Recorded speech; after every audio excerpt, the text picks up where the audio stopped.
Graças a Deus, estamos na nossa segunda parte do nosso podcast com o tema O que é um verdadeiro profeta de Deus. Eu sou J.S. Mendes, seu mensageiro distante, e te agradeço por se inscrever no canal, por ter compartilhado e estar sempre conosco aqui, fazendo parte da nossa família de Deus. Continuando nossa mensagem com o tema O que é um verdadeiro profeta de Deus, segunda parte. Que Deus te abençoe, em nome de Jesus. Vamos lá?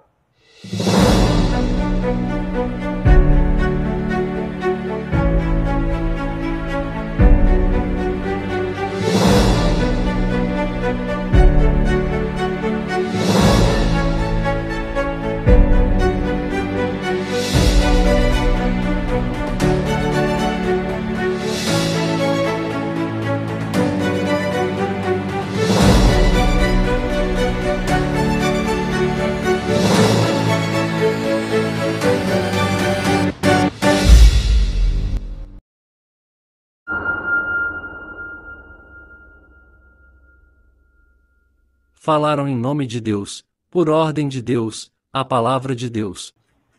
Um profeta de verdade não é alguém que fala em seu próprio nome, ou, contextualizando, em nome de uma placa de igreja, seita, filosofia ou crença qualquer, como alguém pode pensar.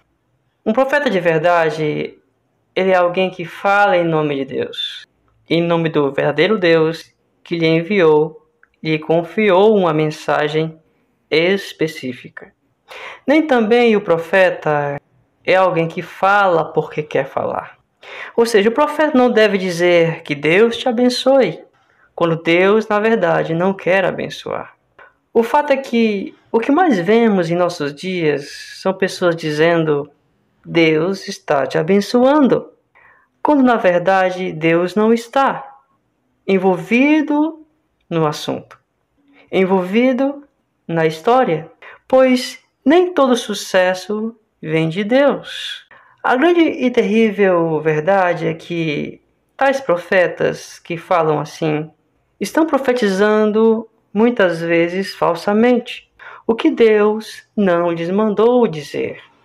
Ou seja, enquanto as trevas cobrem essa terra, enquanto a violência e a imoralidade sexual enche as cidades e a corrupção domina as cortes de justiça, estes falsos profetas não convocam as pessoas ao arrependimento sincero e nem ao amor verdadeiro, à palavra de Deus que nos orienta.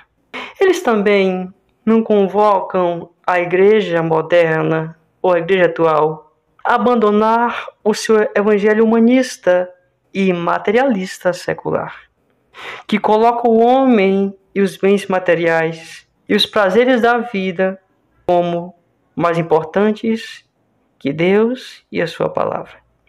Esses falsos profetas estão em atividade nesse exato momento, enchendo o ego de seus ouvintes em todos os lugares, seja na internet, nas igrejas ou até mesmo em pequenas reuniões de oração. Eles dizem, Deus te dê, Deus te dê. Como se isso fosse a total e completa mensagem de Deus na sua palavra. Eles falam isso aos seus ouvintes que, na maioria das vezes, não querem ouvir o que realmente Deus tem a dizer. Ora, é preciso deixar claro que Deus, na verdade, gosta de abençoar. Deus não é um Deus mesquinho com os homens. No Evangelho de Mateus, por exemplo, o próprio Jesus diz que Deus é bom para com todos e faz com que o sol e a chuva venham sobre justos e injustos. No entanto, eu preciso dizer que o problema surge quando a tempestade se aproxima e as pessoas não são avisadas do perigo que as cerca, das consequências das suas decisões. Em Ezequiel, capítulo 33, versículo 8 olha o que Deus diz ao profeta. Quando eu disser ao ímpio, que certamente ele morrerá, e você não lhe avisar, para impedi-lo de seus maus caminhos, aquele ímpio morrerá em seu pecado, mas eu considerarei você responsável pela sua morte.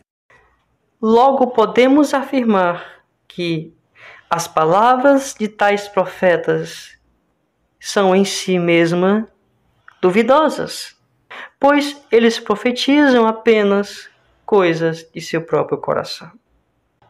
Finalizando, nós podemos rever um pouco sobre a carta à igreja que ficava em Pérgamo, uma cidade de grandes bibliotecas com seus muitos pergaminhos. Por isso, o nome Pérgamo. Pérgamo, sendo uma importante cidade grega da antiguidade, era muito sofisticada. Sendo assim, era um centro de cultura e educação daquele tempo. No entanto, Pérgamo era uma cidade cheia de seitas e idolatria. Era um lugar onde as pessoas aprendiam sempre, mas nunca chegavam ao conhecimento da verdade, porque a rejeitavam. O apóstolo João registra em seu livro, o livro do Apocalipse, que a igreja de Cristo que havia naquela cidade tinha sido infestada de falsos profetas e falsos ensinos. Havia naquela igreja dois grupos não muito diferentes. Havia os seguidores da doutrina de Balaão e os nicolaítas. O primeiro grupo ensinava a ganância pela riqueza terrena, enquanto enfraquecia moralmente e espiritualmente a igreja. O segundo grupo, chamado os nicolaítas, não era muito distinto, pois, consumidos pela ambição desse mundo e cheio de idolatria, ensinavam uma maneira mais liberal de viver para Deus, enquanto eles mesmos eram escravos de sua própria carne. Será que há alguma semelhança com os nossos dias? Tamanha era a determinação e a influência desses falsos profetas e mestres para espalhar suas doutrinas que chegaram a pôr fim à vida de um homem chamado Antipas, que, segundo o próprio texto bíblico, era uma testemunha fiel de Deus e que lutou contra esses falsos profetas e mestres. Olhando para essas características e esse relato histórico, será que não há uma semelhança em tudo isso com o que estamos vivenciando? Enfim, uma coisa é certa. Um verdadeiro profeta de Deus não é alguém que seja fácil de encontrar em nossos dias. Eu repito, um verdadeiro profeta de Deus, ou profetisa de Deus, não é alguém que seja fácil de encontrar em nossos dias. Ele não está a arrebanhar multidão de seguidores com promessas de riquezas ou de liberdade completa dos problemas humanos aqui na Terra. Nem também ele é considerado bem-sucedido pelos padrões impostos pelos homens. Mas seu sucesso está em ele completar fielmente a missão que recebeu de Deus. Eu sou o J.S. Mendes, seu mensageiro distante. Esse é o canal Mensageiro Distante. Te agradeço por ter ficado até aqui comigo. Que Deus possa te abençoar. Essa foi a segunda e última parte do nosso podcast da série Mensagens Distantes, com o tema O que é Profeta de Deus. Se desejar, compartilhe e se inscreva. E se Deus quiser, nos vemos no próximo podcast, em nome de Jesus.